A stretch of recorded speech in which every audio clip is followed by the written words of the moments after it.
नीट paper फुटी प्रकरणी सामाजिक कार्यकर्ते सोनम वांगचुक यांच्या उपोषणाचा आजचा 19वा दिवस आहे।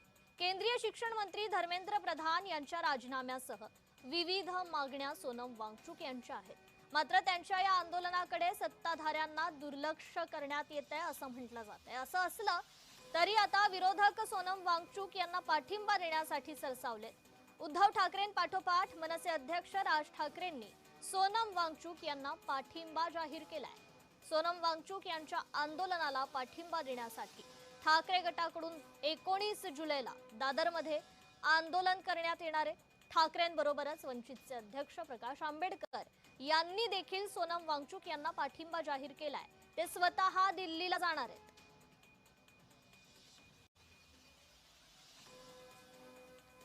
सोनम वांगचुक यांच्या आंदोलनाचा आजचा हा 19वा दिवस आहे।